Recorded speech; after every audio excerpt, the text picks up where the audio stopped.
Actualité SADC, la région connaît une paix et une sécurité relativement stables, selon Félix Tshisekedi. Le président sortant de la Communauté de développement de l'Afrique australe, SADC, Félix Tshisekedi, s'est adressé à la région ce jeudi 17 août 2023, à l'occasion de la commémoration de la journée de la SADC. Dans son discours, le chef de l'État congolais a indiqué que la région connaît une paix et une sécurité relativement stables, malgré les menaces récurrentes qui pèsent sur la sécurité de la RDC et du Mozambique. Félix Tshisekedi, qui cède ce jeudi à Luanda la présidence de la SADC à son homologue angolais João Lourenço, a salué le leadership de H. Geingob, président de la Namibie, qui dirige l'organe de coopération de la SADC en matière de politique, de défense et de sécurité ainsi que le dévouement démontré par le personnel de différentes structures régionales, qui assument une responsabilité cruciale et contribuent inlassablement à assurer que la région demeure paisible et stable.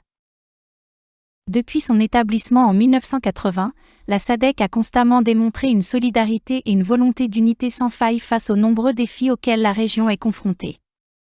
La région connaît une paix et une sécurité relativement stables, malgré les menaces récurrentes qui pèsent sur la sécurité de certains États membres de la SADC, dont la République démocratique du Congo, RDC, et le Mozambique, où des groupes armés continuent de causer d'innombrables souffrances parmi les civils, en particulier les femmes et les enfants, a-t-il déclaré.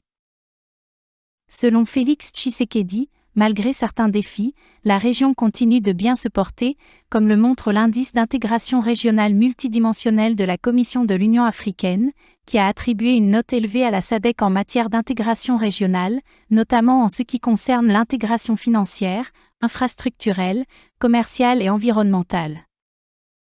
En effet, en considérant là où en est là aujourd'hui, je pense que les mots prononcés par un de nos pères fondateurs, feu le président M. Seretse Khama de la République du Botswana, qui, dans son allocution de clôture prononcée lors du sommet historique de Mulungushi à Lusaka, en Zambie, où notre organisation régionale a été établie en 1980, sonne encore juste, soit nous avançons ensemble, soit nous périssons.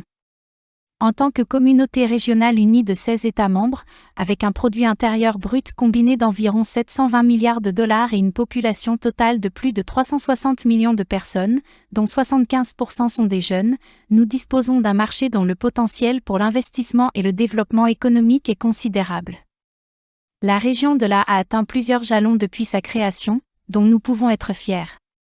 Permettez-moi de saisir cette occasion pour encourager les fonctionnaires des États membres de la SADC, y compris les ambassadeurs et les SADEC. Aux commissaires de la SADC dans le monde entier, ainsi que les médias, à intensifier leurs efforts pour mieux faire connaître la SADC, son rôle, son mandat et ses réalisations. La SADC est toujours d'actualité et le restera pour encore longtemps. Elle constitue le moyen dont nous disposons pour promouvoir l'intégration régionale, le développement économique et sociopolitique de notre communauté, a-t-il indiqué. SADC. Par ailleurs, il a appelé les dirigeants régionaux à continuer à veiller à ce que la SADC émerge plus forte et plus résiliente de la crise provoquée par les catastrophes et les situations d'urgence car, a-t-il rappelé, les incertitudes et les risques pèsent toujours lourdement sur les économies des pays membres, avec une inflation élevée, une croissance faible et les effets du changement climatique qui affectent les vies et les moyens de subsistance. Aussi, souligne-t-il, il faut veiller sur les aspirations des citoyens de la SADC, à savoir le bien-être économique durable, la justice et la liberté. Cela signifie, explique Félix Tshisekedi, que les dirigeants devront déployer sans relâche les énergies et canaliser les ressources vers la réalisation des aspirations des fondateurs de l'organisation régionale.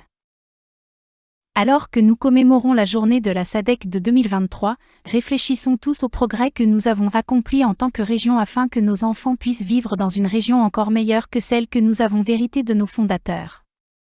La joie de notre génération sera certainement encore plus immense le jour où des activités culturelles intégratrices, du genre Miss SADC, Jeux de la SADC, accéléreront la fraternité entre nos enfants et nos petits-enfants à travers nos frontières, dans une région entièrement pacifiée et prospère, a-t-il ajouté.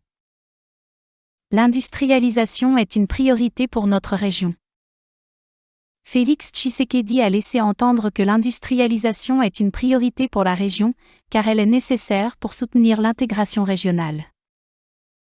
À cet égard, pour le 42e sommet ordinaire de la SADC en 2022, la RDC s'est concentrée sur le thème promouvoir l'industrialisation grâce à la transformation agroalimentaire, à la valorisation des minéraux et du développement des chaînes de valeur régionales pour une croissance économique inclusive et résiliente, a-t-il rappelé, soulignant que ce thème a pris en compte la nécessité d'améliorer le déploiement des programmes d'industrialisation et d'intégration des marchés de la SADC, tels qu'il figure dans le plan indicatif régional de développement stratégique, RISP, 2020 à 2030, de la SADC. Selon le président de la RDC, ce thème visait également à faire avancer la mise en œuvre de la stratégie et de la feuille de route d'industrialisation de la SADC, qui aiderait les économies de la région à se diversifier et à se détacher de la dépendance à l'égard des produits de base primaires, tels que les minéraux bruts et les produits agricoles, pour se concentrer sur des biens manufacturés à forte valeur ajoutée. Dans ce cadre, il se dit heureux que le thème de l'année à venir, capital humain et financier, principaux moteurs d'une industrialisation durable dans la région de la SADC, tel que proposé par la présidente entrante de la SADC, la République d'Angola, permettent à la région de continuer à faire avancer l'agenda de l'industrialisation en développant, en mobilisant et en exploitant le capital humain et financier.